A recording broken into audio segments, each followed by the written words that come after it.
Hello and welcome to Canadians with Disabilities and their Allies. My name is Brent Frain. I'm the host for the show. And today I have Patrick Hébert joining me once again. Patrick, it's so nice to have you join me on the show. How are you? Good, and yourself? Oh, wonderful, wonderful. Thanks for having me.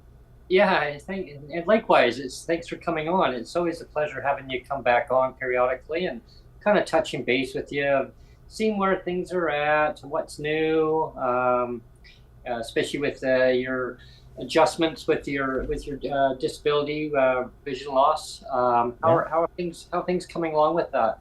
Well, I seem to have plateaued with the vision recovery.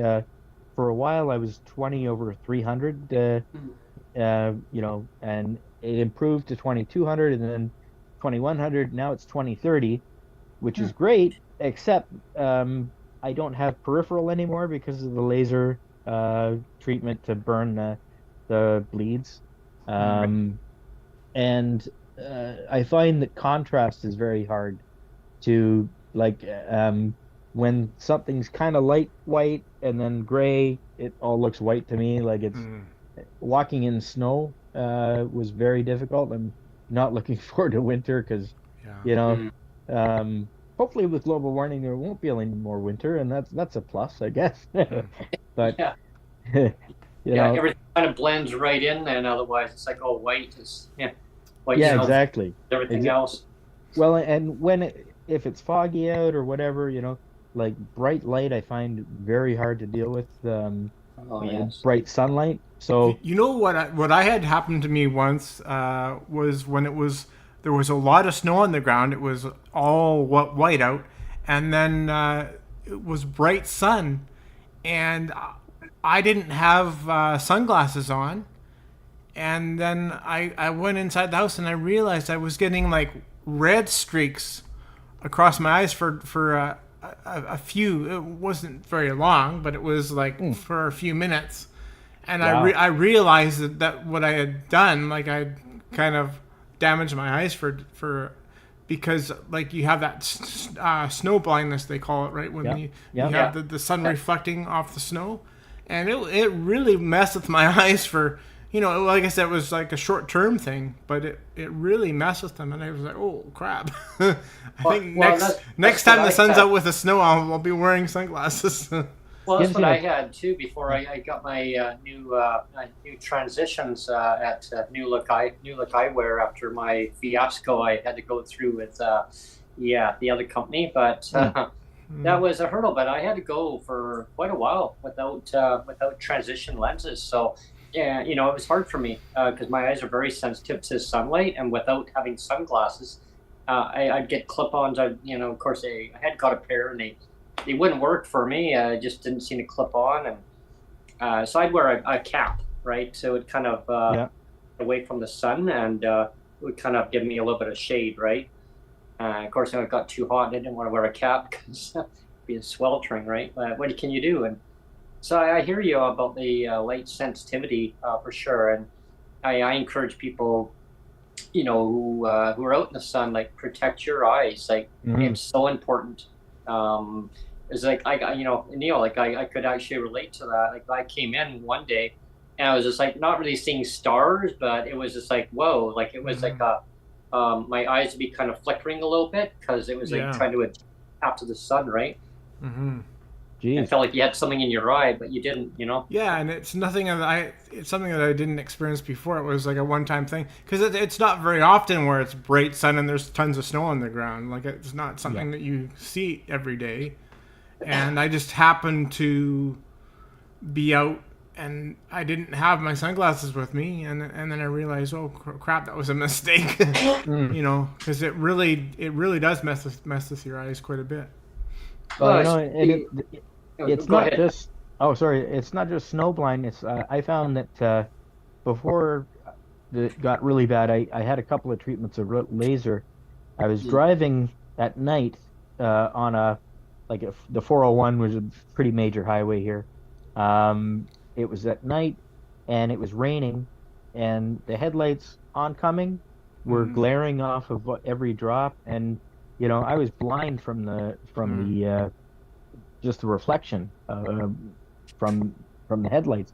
Yeah. And that was the first time that had ever happened to me. You know, I've been driving for 20 years, so it was pretty upsetting that, you know, night driving had to stop, and then, you know, here I am, no driving at all. So, you know, that's one thing you know, if you never drive, you don't miss it, but if you do, you really miss it, you know. Yeah, and I think that's you touch on an interesting point, actually, Patrick, because that's something that I think a lot of people don't realize. Like, when you have a disability, you're always you know, there's always a baseline of where you start. Like, I mean, I was born with my cerebral palsy, right? But then as you age, we were talking about aging before we launched the show here, and as you age, you're always kind of giving things up as you go along. And I know, like, for example, my first wife had to deal with that. She had arthrogryposis. She was born with arthrogryposis, and that's a disability where you're born with it and your joints are fused. So she was in a motorized wheelchair her whole life, and it's one of those things that it just, you know, things get worse, and you just have to give up more and more and more, you know. And I guess, you know, the parallel I can offer, of course, is like people that are aging, that, like you said, that are used to driving, and then as you get older, like maybe you have to give up driving. But like I was telling you before we launched the show, is like, I've never aged before with cerebral palsy. I don't know what it's like. And, you know, so when I hit, you know, I'm 55 years old now, for people that don't know. And I noticed when I hit about 49 or 50, all of a sudden my cerebellum in my head, which controls my balance, just was all of a sudden out of whack. And it was a new experience for me, right? I hadn't experienced that before. And so that was one of the things that kind of eventually led to me falling and breaking my hip. Like, it was 5 years later. But, you know, I basically, you know, was ignoring the signs, you know, for 4 or 5 years, I was ignoring the signs of, hey, Neil, maybe you should start thinking about giving up your crutches now. And I just kept pushing and pushing and pushing. It's like, oh yeah, I can still do it. I can still do it. I can still do it. But the fact of the matter is, you have to be smart about it, and you have to realize, you know, as you age, you're always going to be, and if you have a pre-existing disability, you're always going to be giving up things. Like, as things go along, it's not going to get better usually. And you just have to adjust to scale things back and give things up. And I know, like, my previous wife had the same thing, and I'm learning that now, because, like I said, I've never aged with a disability or with cerebral palsy, so I didn't know what it was like. I had no real, like, I had a starting baseline of my pre-existing disability, but I had nothing to go off from that. So it was, you know. Yeah. Well, that's the thing that when I was to get my new glasses, I had to get a whole new eye test done, and I had already had an eye test done from I call them space savers, spec savers, which I had gone through my eye test and go, you know, Brent, read the chart, right? So I went through eye test, and then, of course, they amplified my prescription, and it threw up my whole peripheral. Like, I felt like I was lopsided everywhere I looked. Everything was like curved, and it just threw me right off. I was actually starting to get headaches, because I figured, well, you know, maybe it's just me. I just have to adjust to the new prescription. They made the lenses a lot thicker. And last time I had them really thick was before lenses became more enhanced. So based on technology, it made them a lot thinner, right? So They were made more ultra thin, right? So when I had them really thick, I put them on and my glasses would be going right down my face, and kept pushing them up. Thinking, no, like I could not adjust. So finally, Patrick, I went back, like, these glasses aren't working for me. They didn't have any anti-glare. Like, it was like, they said I had paid for it, and they said, oh yeah, no, it's in there. Well, no, everything I looked at, it was like glare, and it had blue light, and I couldn't adjust it. Neil goes, yeah, there's like something reflecting. I remember I do the shows, and then every time I would look and I'd talk to the guest on there and say I was talking to you, I'd be looking at all I kept seeing was blue, and some people don't mind it, right? But for me, everywhere I looked, I kept seeing like a reflection. It was like it was actually distracting me so much from my concentration level of what I would be wanting to talk about, and I'd be on the sun, and then it would be like glare, like you described about driving at nighttime, right? Well, I'd be seeing that glare, and it would be like, started to give me like headaches, not migraines, thank gosh, but close to it. And I went back, and so anyway, I went to the other optical place. They had to give me a whole brand new eye test. They said, you know what, let's just new eye doctor there, and very professional. And the eye doctor sat down with me. He knew my my eye condition, and he says, so I'm gonna get you to do the same thing, but I'm, and just read the chart, do the best you can. I thought, wow, like that was really nice. Like, they try. If guess, if you have to guess, I want you to guess, but do you see if you can see it? And if you need to guess, then I'll tell you after if you are right or wrong or how close. Well, I was pretty close. Like, he got me to read down some lines. And what he did then, Patrick, was he actually put a pair of, it was almost like binoculars on on here, and he put some lenses in, and this thing was huge on my face. But he says, I want you to now read the chart. I was able to go all the way down. He says, can you read the bottom last two lines? I go, no. Okay. So he adjusted something else, and now read. I was like, whoa, all the way down, every single word. Wow. Letter. And I was like, my gosh, he said, so that's what 20/20 vision's like, Brent. And so I told him the story once upon a time when I was a lot younger, going back decades. I had contact lenses put in my eyes, but my eyes are so small, and unfortunately, it's like getting a large pizza and putting it through a drive-through window, small window. It doesn't work. And the eye doctor had trouble even putting them in my eyes because of my eye condition. I have stigmatism on top of my eye condition, so eye movement. So he had to put drops in to slow it down. Yeah, this eye doctor didn't do that. But what he did tell me is that sometimes, conditions stay the same. My condition, thankfully, it's staying the same. But over time, as we age, I'm glad we were talking about this, because over time, as we age, the mind says, you can do this, you can do this. The body says, no, you can't do this. Now it comes with vision, same thing. He said, your vision, your mind says yes, but your vision, you're reading something, and you're straining yourself to try to do more, but you're not able to. What he said to me is that there's an indication on top of your eye condition. There's cataracts. There's a cataract that's slowly developing. Now I'm like, what? And he says, but it could be major, many years, could be decades before it needs to be dealt with. But it's not going to correct your condition. What would happen is, he kind of described, they removed cataracts, he says, and so, it would actually enhance your vision, but not enough where you're going to have to drive. Right. And I said, well, I don't miss that because I've never driven. He goes, well, it's like a bicycle. If you rode a bike, I go, I used to ride a bike when I was a kid.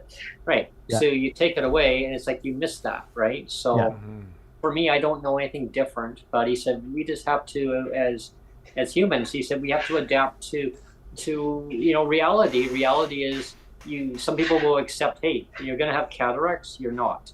And so he kind of helped me with that process, that it's not a bad thing. It's not a scary thing. Because I looked at him when he said that, and I said, I've been told that decades ago. And he goes, right. So it hasn't progressed. So that's a good thing, Brent. That's really good for you. And he said, you do well with your vision. People with your condition, And in some cases, it's a lot worse.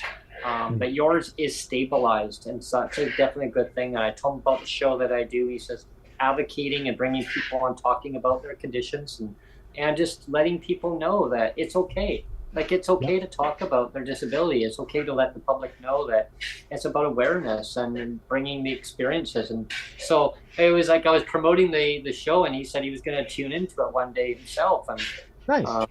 it's awesome, though, and I was kind of like, I was nervous when he was telling me about, the procedures, this and that, but he says, it's nothing, like, really, like, it's part of nature, right? And so Patrick, so I want to talk about the RDSP. I was wondering if you could jump into and talk to me about that. Right. Yeah, anybody who's got a permanent disability that is defined by the Canada Revenue Agency, they have a criteria of what they consider a permanent disability, may be able to get the disability tax credit, which is basically allows you to make about $20,000 a year tax-free before you start having to pay taxes. So if you're employed and you have a condition like whatever, even type 1 diabetes is considered a permanent disability. You get that much money tax free, and if you're saving for retirement, or you're on social assistance like me, and that changes when you hit 65 if you live that long, then you get less money from the government, and it changes hands. It goes from here in Ontario from, ODSP will still pay for meds and stuff, but the income part is split between old age security and CPP and whatever else. Oh, yeah. It's a real mess. I look forward to the boomers getting disabled so that they have to deal with it, because then they'll change things. They don't change things until it affects them. So, once it does, we will see some changes happen very quickly, I believe. Same with, the older Gen X's who are in power right now. When it starts affecting their families, that's when we'll see some changes. But anyways, the RDSP, it allows you to save for that time, and the government contributes some money for every dollar you put in. It works out to about $3 per dollar that you put in, up to a certain amount. And there is a sweet spot in terms of contribution, because up until you're 49, the government will contribute about $2,000 a year, depending on your income level. 1,000 is a bond and 1,000 is a grant. And essentially, you don't have to pay those back unless you try and withdraw it within 10 years of them contributing it. So it's pretty good. If you have a kid who is disabled, they've changed it so that people under 18 can have RDSPs established for them, so they can start contributing. They don't get the contributions until they're 18, but like if you're a parent and you've got a kid and they're going to grow up with a disability, it makes a lot of sense to start putting money away for them, because they may not have an RRSP. They may need their RDSP when they turn 65, right? So anyways, it's one of those things. If you're able to manage your own finances, RDSP is a good way to save some money for that 65 number. Otherwise, if you have someone that you're caring for who is disabled, the RDSP, if they're qualified for it, is a way for saving, essentially for care that you might need when you're in your later years. As I mentioned, I have a brother who has mental challenges, and one of our concerns is for him when the rest of the family is gone.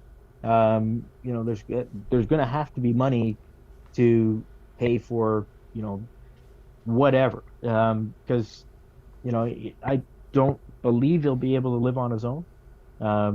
So whether that's a home or what, who knows? But everything costs money, so Yeah. So saving is important if you can. And That's another thing we were talking about before the show. Is I was saying that I was able to contribute to my RDSP, but I only put I only put the first contribution in. I could only afford, because I mean I'm on a fixed income. Yeah. I mean, you're lucky if you can afford anything at all. Like even if you can open an RDSP, right? Because you don't have the money to do it. But I was fortunate enough to have, 1 year. I decided I have a bit of my money. I'm gonna open an RDSP, and so that's what I did. But I only had the one time I can contribute, and all other times I had no money. But even with that one contribution, only that one contribution, I'm already up to like over $17,000 with one contribution. Like I just put the first contribution in, and I just let it sit there, and and so that's pretty good to just do one time, and it's basically gone from. I mean, the first contribution is $2,500. So Right, it went from $2,500 first contribution to $17,000, and I didn't do anything. I just put the $2,500 in, and it just sat there and turned into $17,000. So how old were you? Sorry, go ahead. Oh no, yeah, go ahead, sir. Okay. How old were you, Neil, when you opened that account?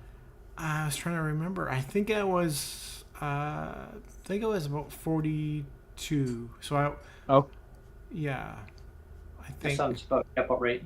Yeah. Okay. Yeah.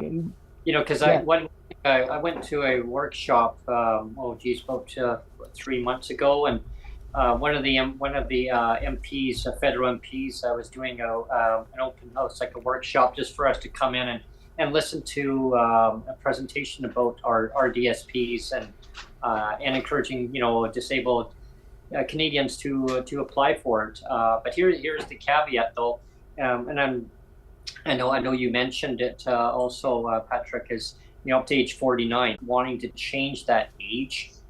So he said, well, I mean, it was Honorable Peter Julian, MP Peter Julian.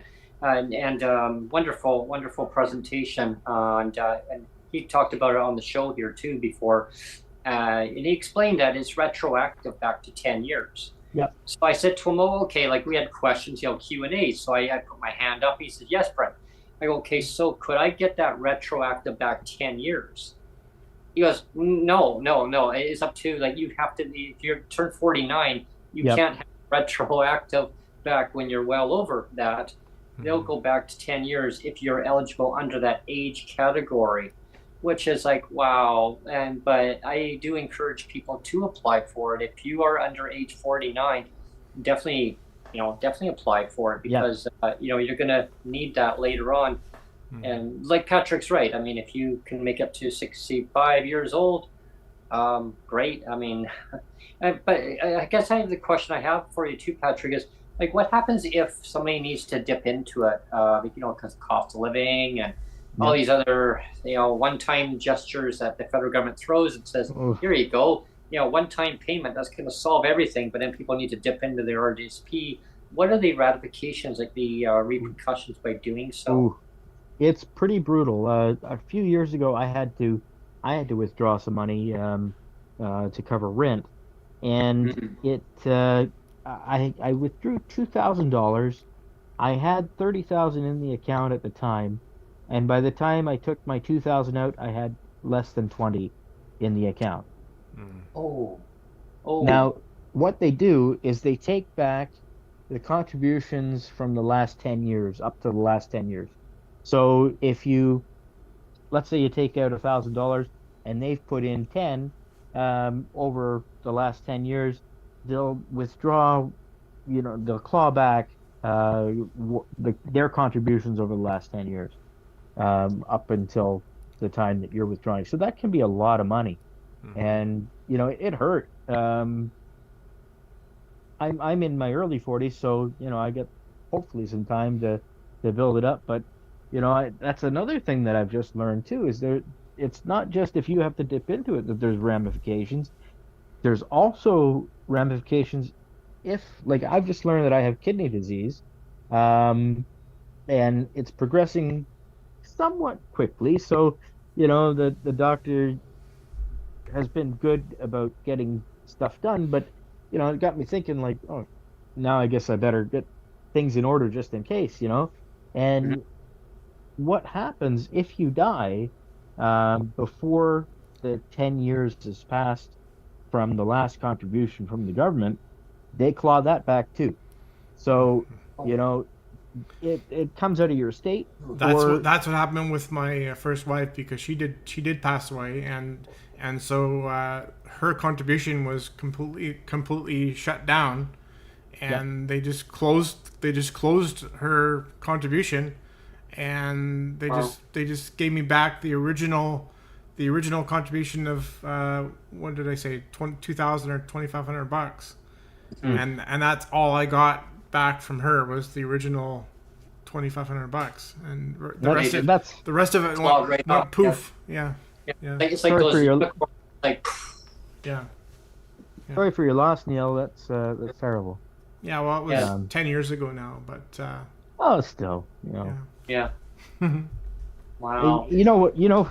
The thing is, $2,500. If you're having a proper burial and all that, hardly goes far at all. Mm-hmm. You know, Mhm. and that's another thing that they don't tell anybody really on ODSP here, or I don't know how it is out there.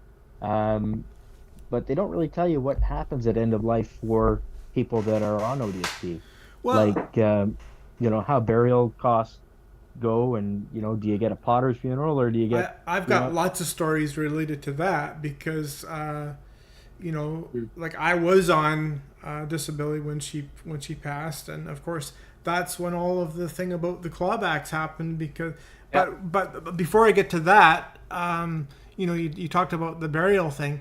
Well, when I let the ministry know here in BC, I let the ministry know that she had passed. They're like, well, we can pay for the burial costs. And I said, well, that's nice. And they said, well, How generous. you just have to give us some stuff. So I gave them all the information, and they just sat on it and sat on it and sat on it. And I thought, well, are you going to make a decision on it? Because everything has to happen pretty quickly, right? And they yeah, just kept they just kept sitting on it and sitting on it and sitting on it. And I said, well, what's going to happen with this? Because something I have to pay. Like, I just yeah, you, yeah. you can't just Yeah. sit on it and not tell me. And eventually they got back to me and said, unfortunately, Neil, we can't pay for your burial, or your wife's burial, because we've determined that you make too much money, or that you the Oh my. the settlement that Oh, your wife got for her basically through her work, she got a lump sum payment, and they said, well, because of that lump sum payment that you got, we're not going to pay for the burial. But they strung me along for mhm. like right to the bitter end, where I was like, Yeah. and then they finally said, oh, sorry, we can't do it. And I'm like, okay, great, thanks. And it's just like, you could have told me that right at the beginning, and I would have been fine with it. But you just Oh, yeah. strung me along for 2 weeks, and then or whatever it was, like right to the very end. It wasn't Well, 2 weeks, yeah. but it was like It, about a week or so. yeah, And and if it was for them, oh yeah, no, they'd take care of it right away. It Yep. was yeah, affecting Yeah. their life.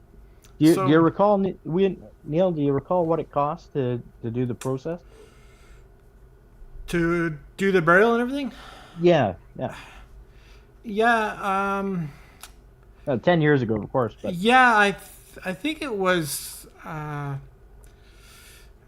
don't know, it was under 10, but so I think it was around like, because I got a grave marker. I'm including the grave marker and the coffin and the whole bit. So I think it was like, or maybe around 7,000 or something. I kind of forget, Mhm. well, something like that, but I don't really remember, to be honest. But so I guess today at least double that. At yeah, least. yeah, And I know where I was living before was a small town, and it had one cemetery there, and the plots were going for, like, people that had bought their plots 10 years ago. were now selling their plots because, you know, let's say you're married and you got divorced, you might not want to be buried with the person that you bought the plot with, you know, things happen, right? So anyways, there's like a market for buying and selling burial plots because there's limited space, right? Anyways, I mean, it's kind of morbid, but it's important to plan for because $7,000, let's call it 15 today for a basic, you know, pine box and a. The one nice thing that was available to me is that there was a cemetery in Surrey that basically, I don't know if it was subsidized by the government or something, but it was cheaper to go with this particular one. And again, I don't know if they get subsidized in some way, but so the government let me know about this one place I could do the burial, and it was quite a bit cheaper. But you know, it's important. It's important to plan for this stuff. It's like financial planning. You know, like if you have the ability to plan, you know, I don't want when the time comes for it to be, you know, a big cost for anybody else. And the thing too is there's so much you know, misinformation. I mean, when you have a spouse pass away, or you know, it's a very traumatic thing. There's so many things that are going on, right? And I really tried to let the ministry know like this. I let them know everything that was going on, and I wasn't going into the office because I mean I just like mentally I just wasn't prepared. So I just was calling them from my phone, and I also wrote them letters with all of the, you know, financial particulars of what was happening, and you know, all my costs and what was coming in and stuff like that. So they knew everything. I was just disclosing everything. And so I sent them all this information, and then so then on the phone I had a guy told me, well, okay, so until you get everything sorted out with the bank and all this estate planning and everything gets changed over properly, we're just gonna the term that the guy used, he says, we'll just park your PWD status. We'll just park it right now for like a month or something, and then you can just come back and you can let us know like in a month or something when you're ready, and then we'll redo it. Well, it ended up being like you know, it went from like 1 month to 2 months and it went on to the like 6 months or more. Wow. Like it was a lot of estate planning crap, right? And but so I don't know, I'm kind of getting off topic, but That's okay. There's so much that you know, I was told, like I told them like this is the amount of money that I'm gonna get from my wife, like the survivor's pension, and I said, how is that gonna affect like how is that gonna affect my PWD social assistance? And so they gave me all these numbers, and then again, this is over the phone, and I phoned twice too. I didn't just phone once. I didn't trust just phoning once. I phoned twice, talked to two different people, and I got the same numbers from two different people though, and they said, oh yeah, like I got the same misinformation from two different people because they said, I said, are they gonna take a whole bunch of money off of me if I get this the survivor's pension for my wife? And both times I was told no. I was told no, you're gonna be fine. And so I was basing that the opinion of two people saying no, everything is going to be fine. I was like, okay, great. So I'm going to have like about $2,000, right?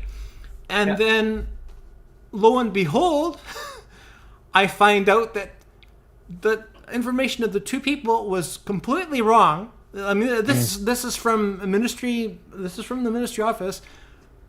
The two people were wrong. I got the $700 was completely clawed back, and I was like floored because I went from because my wife passed away. Of course, you take that one person off of, and that makes sense. Of course, I'm only down to one person, like me and my son. So of course you're going to take off the allotment that my wife got. That makes sense, right? So with myself and my son, like I should have got like around $1,200. It was about around $1,200 at the time for me and my son. That's what I should have got. Or it was actually a little under. It was maybe closer to $1,100 actually. And then but then I found out that they're going to claw back over $700, and so then I was left with $400 from the provincial government. So I went from $1,200 that $1,100 to $1,200 that I thought I was going to get, down to $400, and it's like, and you guys, and I was thinking to myself, you guys told me different, and then, but then like trying to prove that they told me wrong is like another thing. And so everybody's covering their own ass and saying, well, we would never do that or whatever. And I said, well, I want you to investigate this thing. And they said, well, we did. We investigated it and we found there was no issues. But all this thing, like one of the things I was going to say is what I said to them, like I sent you all these letters of all this information of what all this money I was getting, and they said, well, we don't have the letters. And I said, you mean you lost the letters? And they're like, you know what? Yeah, we don't have them. And anyway, the bottom line is actually they made me. I was talking about earlier where they said they were going to park my PWD, where they're just going to park it for a couple of months. The bottom line is that they made me reapply like I was just a total Joe Blow, like brand new newbie guy off the street, the stranger, like some total stranger to the system. They made me reapply from like ground zero, like point one. Yep. And it's like, are you kidding me? You said you were going to park like in the middle of the most stressful point in my life. Yeah. First thing they said, we're going to pay for your burial, your wife's burial. Oh, sorry. No, whoops. No. And then it's like, am I going to lose any money? It's like, nope. Twice they told me nope. And then it's like, oops, sorry. And then it's like, oh, sorry, we lost your letters, and it's all this stuff. And it's like, they kept making mistakes. And then they came back and said, well, we did an audit of things and we couldn't find any mistakes that we made. And I said, okay, that's great for you. Just think that you made no mistakes. But I kind of beg to differ, you know. You know what they say about who works for the government? It's grade C students that work for the government, right? So I mean, and that's the problem, right? They just started going through and editing and redacting out. Oh, we didn't have this, and that kind of goes with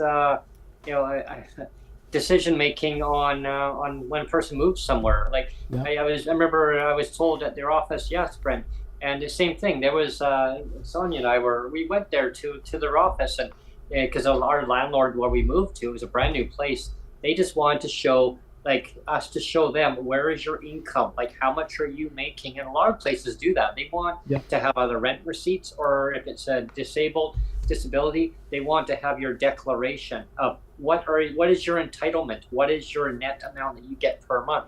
So I went to the ministry's office, and I remember there was some of the ladies working there. They knew who I was, they knew who Sonia was, and so she went to one wicket, I went to another one, and can I help you? And I go, yeah, I need this form printed out. What for? Of course, like, why you need this? Well, to my new landlord. Oh, okay, you found a new landlord. Oh, okay. And how much is the rent? Well, I mean, it was $1,775. Okay, so between the two of us, that was a lot of money. But ministry is just like, okay, you realize that's a lot, but no problem.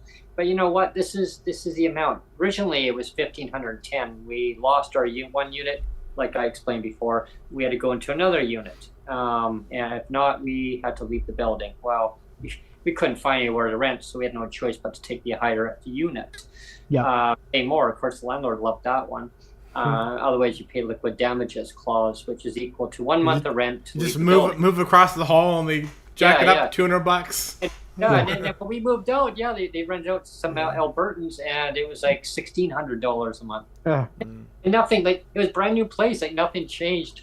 So anyway, you know what? Vacuuming is a renovation, right? You know. I remember at the ministry's office, though, they said this is the amount going forward, and I said, okay. So I gave it to my landlord, and she's like, good, perfect, okay. If you guys want the place, just sign here, and we'll make it happen. I'll get back to you. And so based on the amount, and what kind of what Neil said, like it was based on what they said. Like 2 people told him. Well, there was like 2 or 3 ladies who told us the same thing, and I verified. I said, "Are you sure?" Yes, we're sure. This is the amount going forward, Brent. So it doesn't matter who you rent from in the future.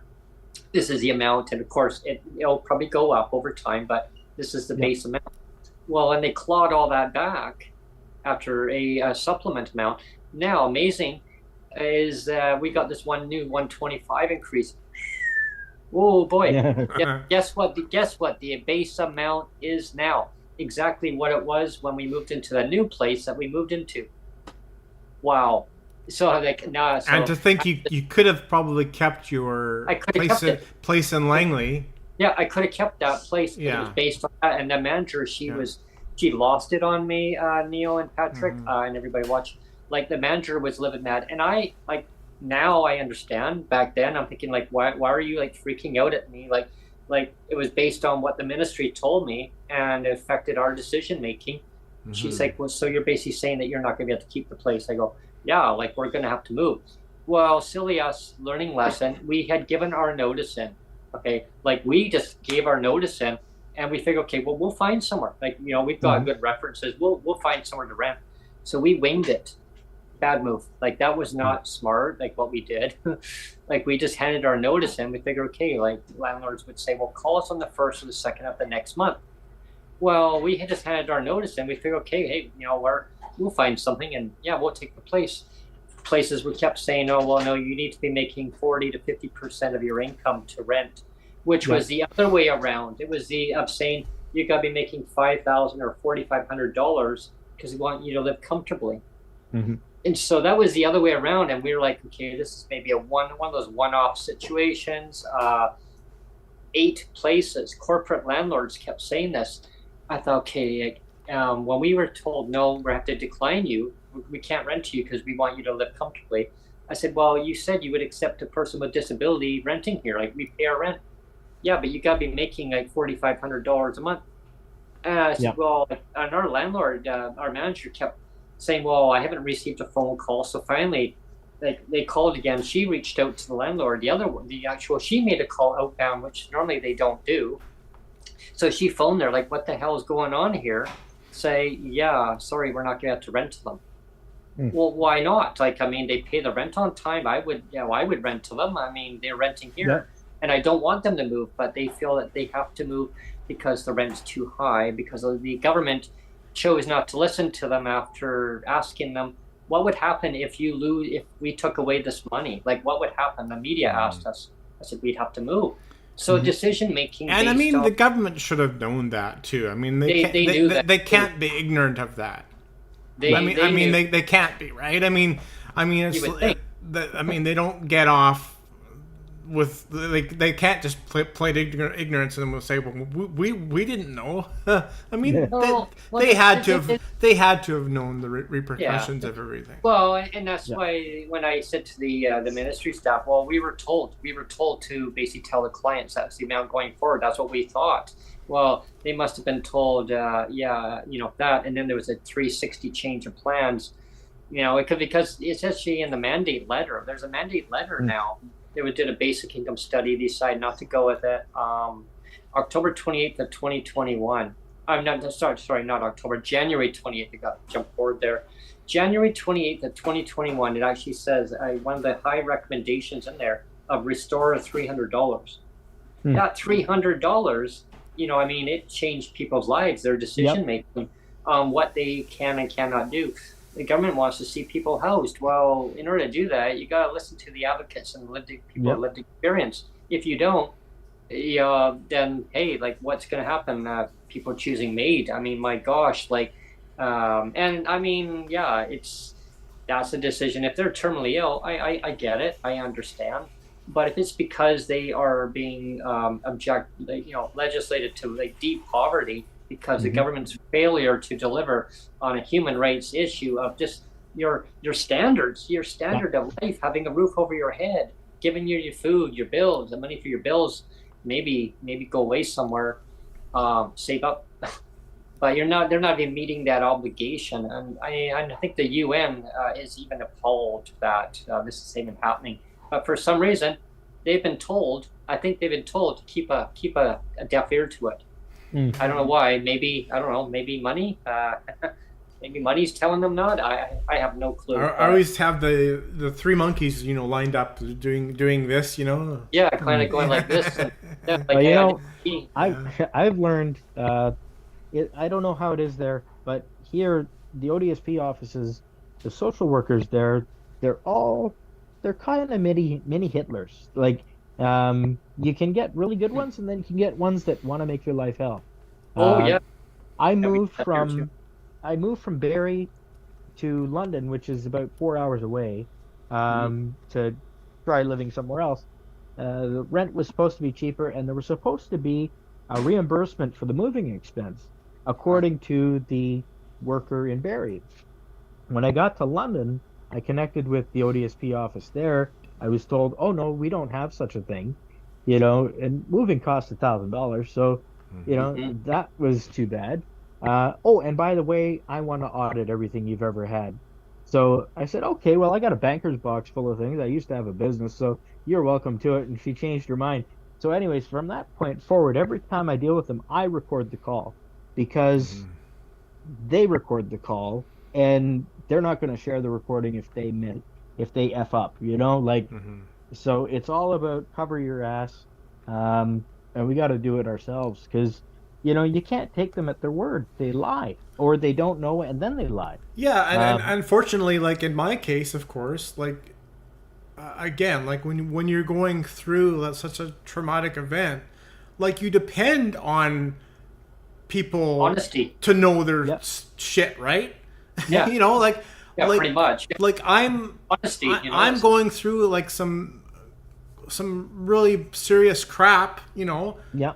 And the last thing I want to do is to go through more crap created by some incompetent decisions at the administrator's office. Like I can't be held responsible for incompetence, like especially in my state, the state that I was in. Like you're emotional and I can't be expected to like, let me check your work here.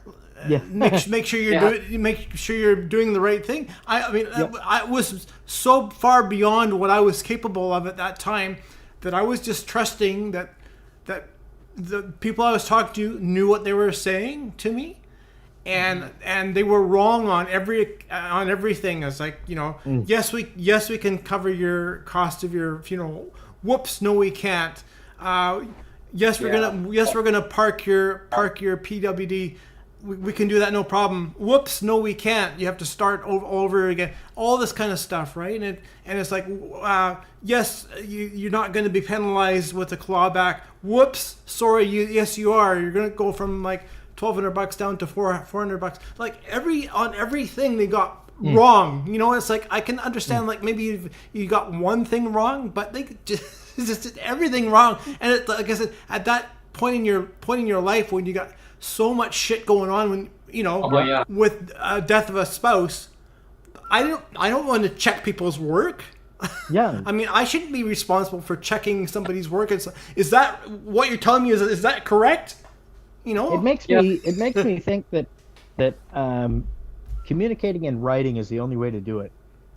So that I did, and then they lost the letters. I'm sorry, we lost your letters. I'm sorry. Just pretend you're deaf and they have to put it in writing. Like I've got a new disability. I can only read what you're saying. Well, the frustrating part too is when you're told by the ministry too is that you're going to put yourself into harm's way. You're gonna put yourself into a dire situation. Moving to a more expensive place, and I said that's on me. That's on me to make that decision. As long as I got enough food on the table, I got enough to pay the bills. Hey, yeah, but you should have enough left over to maybe extracurricular activities. Really? Oh, what? Were you guys going to give a rate increase? No, the point is you're going to put yourself into a bad situation. I go, don't worry about that. It's on me. And I remember filing a complaint, an actual formal complaint against the actual worker who I said, who belittled, talked down to me. And I said, I had a mother. I don't need another mother. I said, do not talk that way to me as a child. Boy, I started freaking right out on the phone. And I started yelling and swearing and cursing, and Patrick. And it got to a point where the ministry, the lady, she hung up the phone on me. I thought, wow, are you kidding me? So I went and I filed a complaint, and I guess they reached out and they worked. Apparently, whoever she was apologized. I said, not good enough. Well, what do you want? What do you want as done as a resolution? I go, going forward, show respect and dignity to other fellow disabled people in the province. I said, do not talk down. Like, if she doesn't want her job, I said, tell her to quit. Just tell her to quit her job. Like, she's not doing any favors to, like, for me or to anybody else. She says, well, you wouldn't be entitled to any crisis supplements. I go, crisis supplement? Well, you should be giving enough anyway. People shouldn't have to apply for a crisis supplement. God. And what happens there? I mean, I hear about the housing crisis in BC sounding like it's, here it's bad. ODSP pays $1,200 a month at the base level for a single person, but rent where I live for a basement is now $1,200. So like you're going to have roommates no matter what when you're disabled. A proper above ground apartment starts at $1,800. So there's no way that a single person can get by on what we get. But the thing is, if you lose your place, you also lose the shelter allowance. Yeah. Because Same here. Yeah. Okay. Yeah. So it's not like you can save up. I mean, if you had a car, you could live in it while you're saving up your first and last. You can't do that because there's, Well, that's what they did here, Patrick, is they gave a $125 increase. However, it's a splashy announcement, a good PR announcement. That $125 didn't go to every single disabled recipient. It only went to ones in market housing. Only, though, here's the thing, only if their rent was substantially above their shelter portion. So if their rent is way above, like ours is like just over $700. I pay just over $700. So mine's way above that threshold. But if say my rent was at, if I could go back decades, that's how old the rates are, decades old, right? Yep. I mean, they're so that's what they're basing upon. They're basing upon 80s, 90s rates right now, right? So if I were to go back and say, if my rent was say $395, they would have given me a $20 increase. They would have given me a $20 increase, said, here you go, here's $20 increase instead of $125. And so, and what they did was they gave it to the shelter portion. And I told them before, do not give it to the shelter. You give it to the support. And actually, and I've been advocating a lot lately, is I'm saying, like, get rid of it. Like, I want every province who has the shelter, get that out of there. Get that out of there and give a brand new amount. Don't even call it support. Call it whatever it is, like a brand new name. And I had a meeting with the minister in BC regarding that. And she knew the answer, but she said, well, it's these great ideas. I like how they advertised it, though, too. They said, I think it was the minister's own tweet. She says, we've increased the shelter allowance by 33%. And I mean, it's true. It sounds awesome. You think 33%? That's great. But I mean, when you're starting at what is it, 375? It's like after 16 years, and there's nowhere to that amount. Well, anyway. it's crazy, but usually Alberta is pretty conservative, and they're kind of backwards. But when it comes to their assistance for significantly impaired people, or whatever they call it, disabled, they've got Asia. ASH or whatever they Yeah. call it. There, if you inherit a house, it doesn't affect your income. Like Wow. if your parents die, or you win the lottery, or I guess that would put you out. But you know what I mean? Like if you get a Yeah. house, as long as you can carry it, and it doesn't affect your income. But here, anything over the $40,000 threshold, and you're off. You're off They the. claw that rate off you. I mean, because their rates are, oh geez, they're like over $1,800 a month. And if Yep. you get any other subsidies above that, like you're closer to 1,900. And I mean, I had a guest down there recently, Cassandra. Yeah, we've talked to Cassandra before, and her hometown is in BC. Like she grew up in BC. Her parents live in BC. She desperately would love to move back to BC, but she said she can't afford to move back here because she Yeah. would take like a good $500 to $600 hit less off her income. And it's so frustrating because people are trapped, right? Yep. It's like where we are right now. We live in Victoria. People say, well, "Oh my God, I'd love to live in Victoria." I go, "It's nice to come to and visit as Yep. a tourist, but to live here, I mean, I shouldn't say it is terrible, but if you could do a mulligan, do-over, and say, or I could live in the castle. Remember? Yeah. yeah, but Yeah. and if you could have stayed where you were in Langley, though, that's what I mean. It was everything was in walking distance, and everything was right there. I mean, I had transit pretty well. If I wanted to take a shuttle bus and I didn't want to take a conventional bus, I could just walk up there. And it was contracted out by the bus company, but they had their own individual bus company running it. But you could have a bus pass. You could just show it to them and get on, Yep. or tap it on there on their same system. Go beep, and it would work on theirs. And that one ran every hour. It still does every hour. You go up to Walmart or Superstore or whatever it is, it would take you around there, do your stuff, and come back, or you can come back to your bus. There's something new experience of being low vision. I'm still low vision even though it's 20/30. Because of the peripheral and the visual field and stuff. Anyways, I had to take the bus the other day, and normally I get rides. I'm lucky, but this day I couldn't. The car was in getting repaired, so I had to get the bus. They don't put the signs are not double-sided for the bus stops here in town. Like it's only on the one side. So if you're walking from the wrong direction to try and find the bus stop, you don't know where. It's terrible. It's terrible. It's not pretty bad, accessible at all. And Google and the city's mapping system disagree on where things are. So if you're trying to get directions, forget it. You walk until you find the place. Here, buses are every half hour for the most part until I think they stop running at 11 o'clock at night, and then that's it. But for the most part, it's every half hour.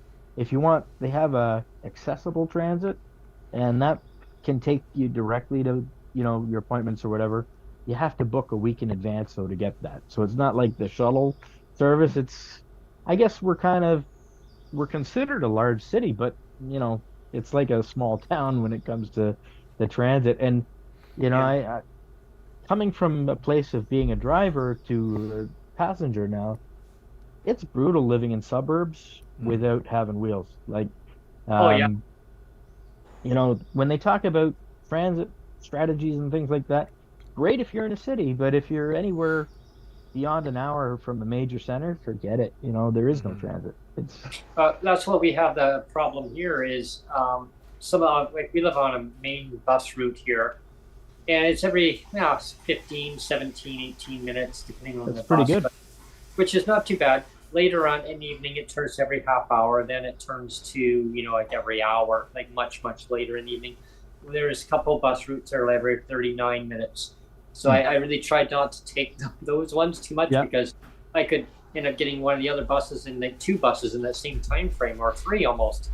Now, if I go into the suburbs of Victoria, so you got Victoria, but then you got Saanich, which is a bigger area than Victoria. It's more spread out. Their bus service in some of the rural areas, wherever some of them are every hour and a half. I found out. I've never taken their buses, but I've heard that. Of course, I'd be bitching, complaining about the transit. Well, I was told from a couple other people who, who've lived here for many years. They're like, "Oh, Brent, try some of the rural areas. You won't like it, and then you're gonna be grumpy." I go, "What?" I lived south of London in a small town, and the bus was once a week. It would show up to the town, and they had, if you wanted to go to church, they would the priest would organize for someone else to come and get you. There was no cab service. There was nothing. And this was a half hour away or 45 minutes away from London, which there's 500,000 people that live there. So I mean, this little town, it was maybe 500 people, but there wasn't even a bus passing through. You couldn't get anywhere. It was not uncommon to see people driving their riding lawnmowers to get to places, because I guess they didn't have a car or license. They ride a lawnmower, get there faster than pretty much. Well, there was no other way.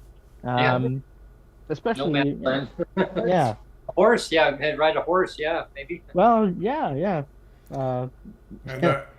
You shared a few days ago with me, Brent, our previous premier here in BC, John Horgan, saying, just give them back their bus pass.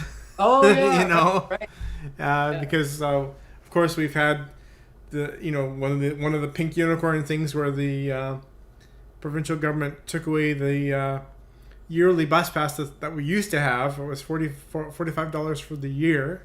And they just it's just like fee. Poof, they took it away because they had to make equity in the system. So they took something away that was benefiting 99.99% of the people, and to make it equitable for the 0.001%, they took it away and said, we're gonna make it fair for that 0.001.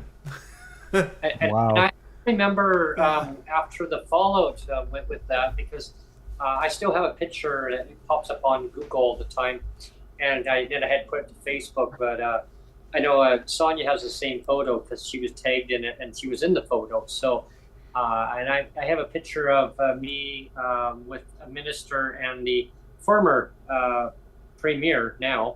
And of course, when the photo was taken, he wasn't the premier at the time. He was actually in the opposition.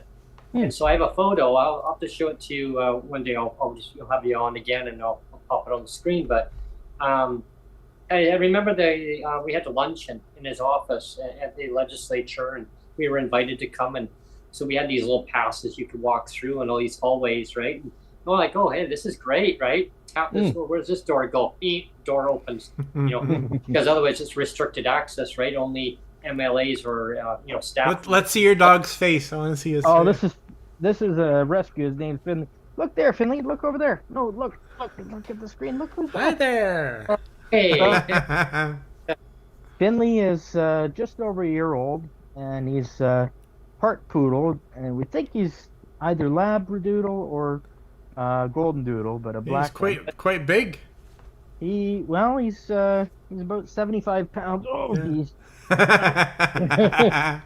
He's like, pay attention to me now. Yeah. He's the guy. This poor boy. He was. We got him for free because his first owner, I guess you could call him a rescue. His first owner, it was. Oh, stop it! Oh. I feel like I'm watching a WWE match or something. And the dog. Talk about a red flag. This Finley, he was less than 4 months old when his first owner, the boyfriend or husband, kicked him with a steel toe on. Like imagine kicking a 4-month-old puppy. It would have been like 20 pounds at the most. Anyways, fractured his pelvis, and he spent the first 10 months of his life basically being rehabilitated, and we just happened to find him on Kijiji. Someone was offering him. He's a great dog. Housebroken when we got him, so there's no issues like that. And my other dog, George, he's a 140-pound Saint Bernard. He tolerates Finley, but they okay, you're back. But Finley is actually the boss at 75 pounds. Wow, wow. Yappy and scrappy, right? Well, we're gonna probably wrap up now.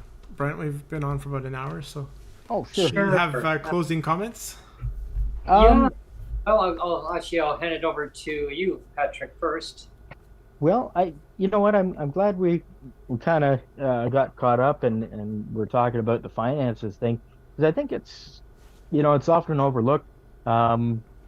We are fortunate in a way that it's fixed. We know what we're getting every month. I remember being a contract worker and being, casual labor or being on call, and you could never predict what your month was going to be.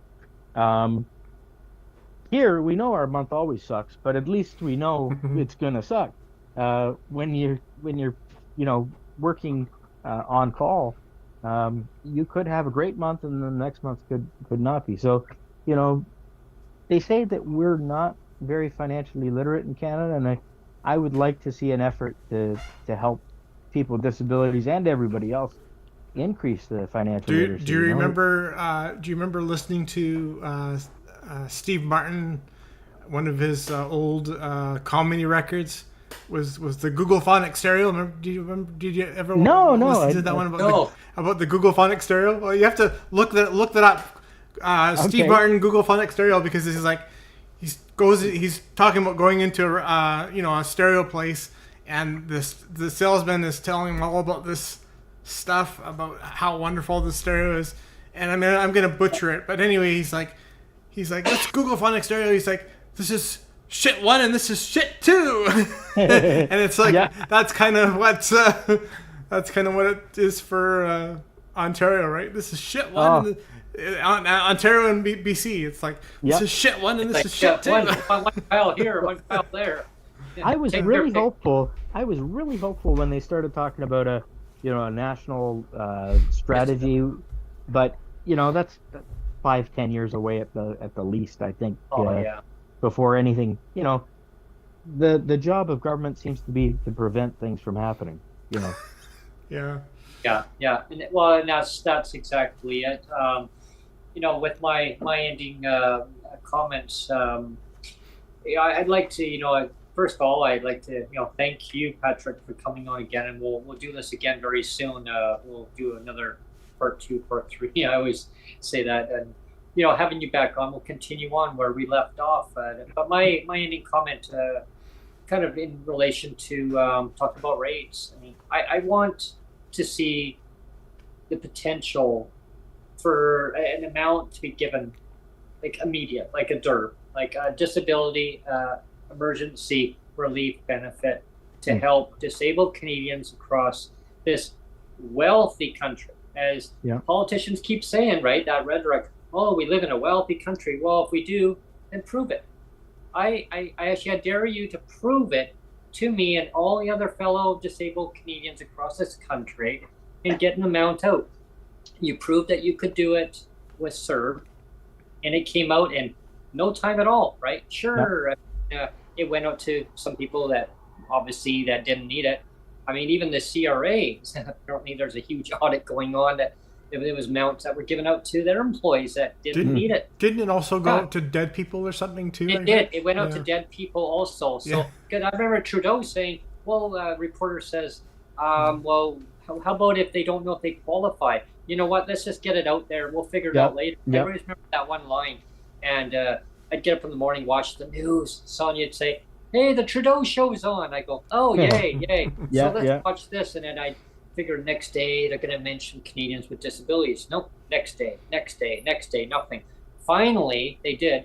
And then as we know, kind of a recap of oh, they're going to make this announcement. So then that's when the bill went through, Bill C-35.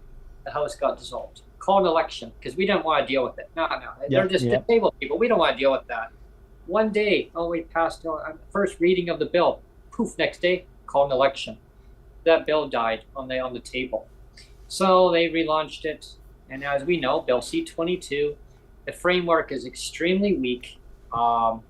My fear, and I'm watching this. I mean, everybody, like, and everyone watching this, like, I want what's best also for everybody too. Like, I want to see an adequate livable income for every disabled Canadian in this country, right? I want to see the politicians, the policymakers, and there are some really good ones that are on our side who have been advocating, right? They've been advocating very hard of getting an emergency amount out. I know they want to get this bill, get going faster, right? Because in 18 months from now, I don't want to see what's going to happen, and the outcome's probably not very good. Well, you're a lot nicer than I am.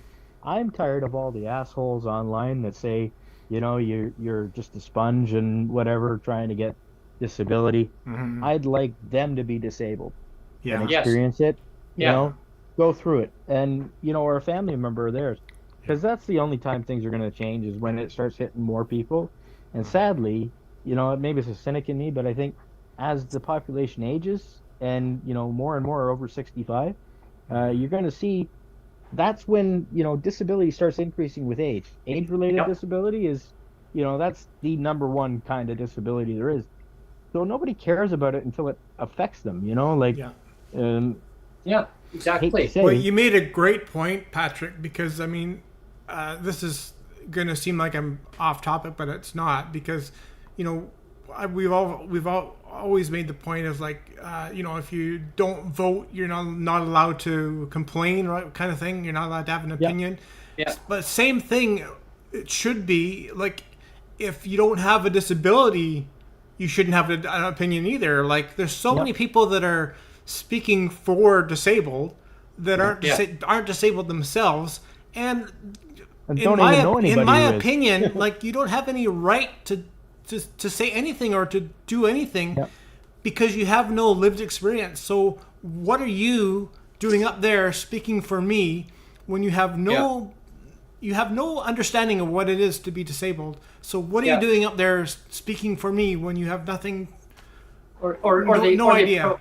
Right? Or they profess that they know everything about every disability that there is, and they profess that I'm the king, and they're all going to listen to me, or whoever, right? I mean, and it's all about lived experience, and some of these organizations out there, I just baffled. Some of them are now very silent, extremely silent, because now, and there's still some other good ones that are out there, but there's other ones that are silent. Now, there's a reason why. Well, because now it's saying, hey, they didn't. They kept pushing the narrative, saying that this bill is going to get through. It's going to get the money out. Well, now I guess it's like, oh, wait a minute, 18 months now. 18 months, really? They already know. The officials know who is disabled. All they have to go is through CRA. Yep. And they know. And even if they couldn't, and if they still don't know who's disabled, all the federal government has to do is contact each province and go to their finance minister and say, pull a list of who's disabled on your system. Give a master list. They all send it in. Boom, done. But also too, you and I have seen lots of things on Twitter where they'll say, that we're so and so is meeting with a disability committee today, and they'll post a photo, and how many wheelchairs do you see in the photo? Zero, right? So it's like, what kind of committee is that?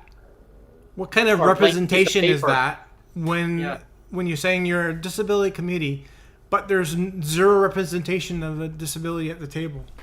Yeah, well, it's like paper and a pen.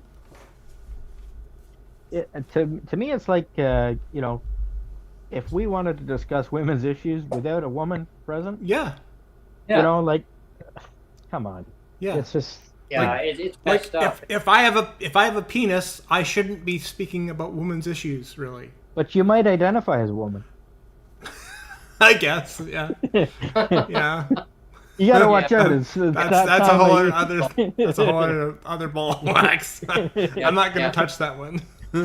Yeah. No, but I know what you mean, though. It's like speaking for other people who are not there to kind of represent or speak to be there to kind of stand up and say how it affects their lives.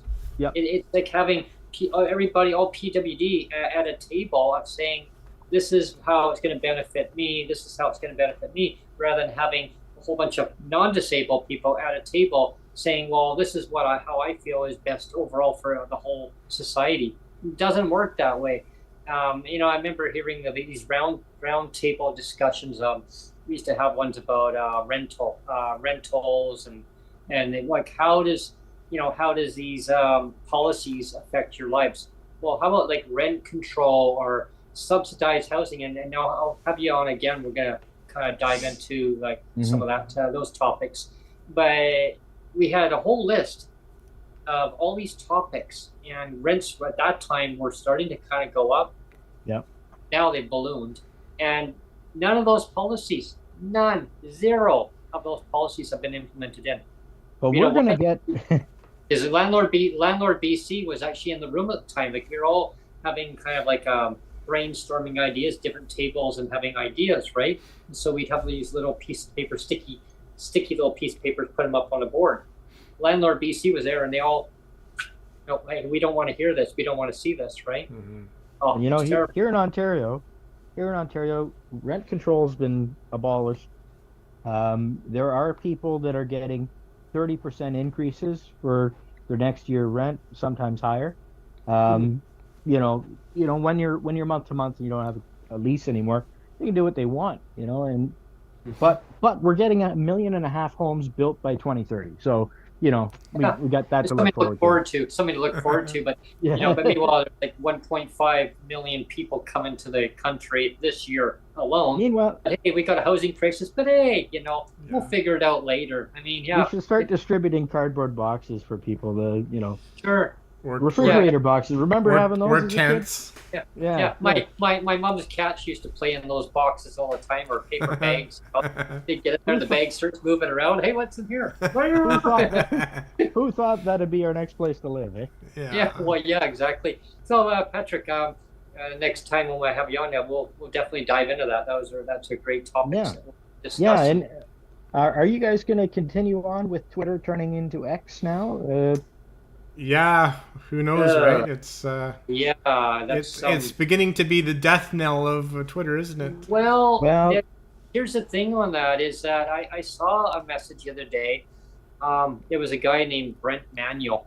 Actually, when I used to have my Twitter space, he used to drop all the time. I'd say, "Hey, Brent, how's it going?" "Oh, fine. How are you?" I go, "I'd like to have you on the show one day." "Oh, yeah." But anyway, he sent a message out the other day, and I saw it. I'm like, "Oh." So he said something about I guess I could sense that he was mad because his direct messages wouldn't work. He said apparently he had reached his limit. He couldn't receive any more messages. So I said, "Well, how many messages is the limit?" "I don't know," he said. So Elon, way to go. Bravo. I never really cared for Zuckerberg, but I don't know that I care for Elon much better. So pick your poison. I guess Facebook and Threads. I don't know if you've tried it, but Threads isn't bad. The downside of Threads is there's no hashtags yet, so it's hard to find things. Yeah, everybody's talking about Threads, so I'll have to check it out. Yeah, I heard about that. It's basically Twitter light. It's just, but they had 30 million people sign up for the first day. Oh wow! So it's a Twitter killer. Yeah. But Elon did that all himself. He killed Twitter. Yeah. Well, one of the reasons why I like to push our YouTube channel and things like my webpage is because of it seems that Twitter just keeps getting more and more crazy by the day. So that's that's why. There's the bird. That's gonna be worth something someday. Yeah. So that's why I like to plug. I like to plug our YouTube channel and encourage people to sub. If you haven't subbed to the channel, do that, and also to check out my webpage is daddybentlegs.com. And one of the things I haven't talked about yet, Brent, but it's important, is one of the pages on the website. I mean, I said there was one page that's devoted to the podcast, right? It says PWD Allies. There's a tab, or there's a page devoted to that on the website for the podcast. But there's also a media tab. So if you tab over to the media tab, there's an opportunity for anybody to basically write an email. They just type an email in. It'll say, "Do you want to be the next guest on Brent's podcast?" You can just type in and hit send, and anything that you send through that web page or on the media there, it's down at the bottom of the page on the media. If you type and you hit send, it goes directly to me. So if you have even a show idea, if anybody has a show idea that says, please talk about this, hit send. We'll talk about it. Or if you have an idea for a guest, if you don't want to be a guest yourself, but you have an idea for a guest, you can type it in and send it off. So that's another reason to go and check out the website as well. So it's on the tabs, but on the main site. Yeah, if you go to the main site, so it's www.daddybentlegs.com. That's the main site. But then there's the tab. Scroll over. There's the tab for your podcast is one of the tabs, and then if you scroll over, there's a tab for media, and on that media tab, if down near the bottom, there's a part where you can actually just type in a little thing for email and hit send, and it goes directly to me. Boom. And so it's automatic feedback. So that's why I encourage people to use the website and to use to subscribe to the YouTube channel, because like I said, it seems like Twitter is becoming more and more less welcoming by the day. So well, I found that. You know what, I think I studied web design and development like at college level, 2-year diploma 10 years ago or so. And back then, social media was coming along. It was just Facebook, and Twitter was around, but there wasn't Instagram. There was nothing else. I think omni-channel makes a lot of sense these days. Like, you got to be everywhere. Omni, So whether somebody connects to you on Threads or a Facebook group or Reddit, Reddit's kind of cool because you've still got some of your privacy. But yeah, there's lots of ways of doing it. If your website gets hooked up to the different social, that would be great too. Yeah, I do have links for Twitter, and I have the link, of course, to the YouTube channel there. Yeah, and podcasts are available on Spotify and the podcast, the audio version of this, the audio only is available on Spotify as well. Cool. So it's cool. Go ahead, Brent. Sorry. Yeah, I think it's on Apple. I think it's on Apple too, isn't it? Yeah, it's on Apple. It's on Google. It's on Amazon. Wow. It's on all of the. Oh yeah. He's got it all covered there. Yeah. We used to have a TV channel. It was City TV, and the announcer would say "City TV everywhere." It's like people with disabilities everywhere. Now it's Brent Frain everywhere. Yeah. And and of course we have our other network that broadcasts our show on every Wednesday. Every Wednesday it's broadcasted out there. Cool. Pretty soon you're gonna have your own breakfast cereal there, Brent. Join me, and this is a live breakfast television. Very nice. You call them Weatherman's Wheaties. Yeah. Weatherman's Wheaties, yeah. Breaking with Brent or Traveling with Brent is the new segment that we have out there.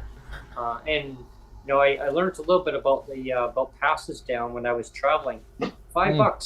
$5 there, and all-day ride pass. Wow.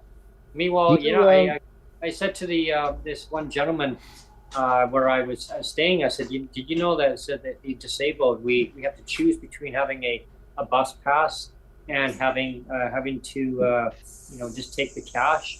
What? I go, yeah, it used to be nice when you mentioned about the equity in the system, yeah. Then he goes, what? I said, yeah, but apparently they blamed the previous administration. They dismantled it, and they couldn't figure out how to put back the system. He goes, that's a crock of shit. Yeah. He goes, Right my on. God, he goes, wow, he goes, thanks for the joke. I mean, that was great humor there, Brent. And I go, I said, I'm being serious. He goes, what's being serious? I go, they dismantled it. He goes, no, conveniently dismantled it? Yeah, right, there we go. Yeah. Accidentally on purpose, yeah. Well, you know what? If they really cared, I think every person with disabilities would be given a bus pass, a gym membership to a community gym or something, because all that. It helps to keep them keeps them mentally focused on the communities, keeps their body limber. How about an automatic health budget, like an allotment every month for, like, call it the health benefit or something. And community centers, and you can put it towards massages or something like that. That'd be awesome. Yeah. It helps to keep people like limber. In so many ways it benefits people. I mean, there's so many opportunities that can change to help people. If the government would, rather than put themselves into like slow motion all the time, move like a turtle, my God, things could get done. Like, when it's an election issue, that's when stuff moves. That's why kind of give some of the. But like you said earlier, Patrick, if it affects them, then they'll do it. But if it doesn't affect them, they don't necessarily do it. Yeah. Only if it affects them. Yeah, exactly. Yeah, or not them. If it affects their donors. Let's just get it right here. It's the money talks, right? Mm-hmm. Anyway. Oh yeah, and when money talks, that's when it walks. Yeah. Anyway, we've done a long goodbye now of 20 minutes or so. So that's okay. Well, very good. Yeah, but it was a pleasure as always. Yeah. Thank you very much. Yeah. We'll definitely have you on very, very soon. Probably in a couple weeks. Sounds good. Sounds good. Yeah. Enjoy your I guess it's afternoon there, eh? Yeah, it's about 3:30 almost. Yeah. Oh, very nice. I get to go and watch the deer out in our backyard. Apparently they're out playing. They got little baby ones running around now too. Yeah, they're cute. Oh, so you got Meals on Wheels. If you get real, if groceries get too expensive, you can go exactly. And get Bambi. Just go out and kill a deer. Yeah. Just hold on to Now you can get a gun license, can't you, Brent? That's kind of scary. They won't give you a driver's license, but exactly. Yeah. Can't see to drive, you can see to shoot. Yeah, that's makes a lot of sense, right? Exactly. But thanks, Patrick. For Thank you, guys. and everybody else who subscribe and share and like the podcast.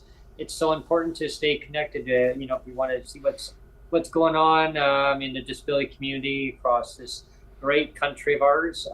We've got guests who come on from other countries too, and it's always welcome for everybody to want to come on and share their experience with us. Nice it's like having Patrick on today. Yeah. Well, thanks again, guys. Okay. Yeah. Cheers, everyone. Have a good one. Thank you. Cheers. Thanks for tuning in, everybody. Okay. Take care. Bye-bye.